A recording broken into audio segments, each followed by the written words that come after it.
Sa wakas ngayon magkikita na nga rin itong si Rigor at Ramon Montenegro.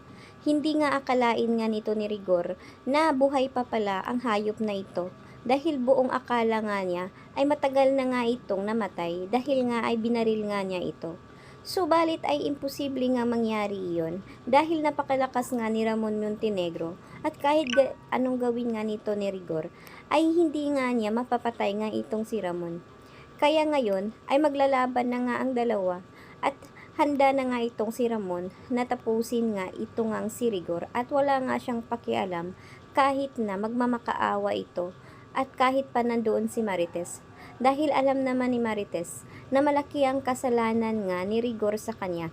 Dahil na rin ay nakulong nga itong si Ramon Montenegro sa mahabang panahon.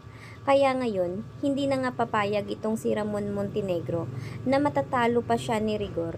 Kaya naman nagdala nga ng maraming tauhan nga ito ngang si Ramon upang puntahan at patayin na nga itong si David at si Rigor.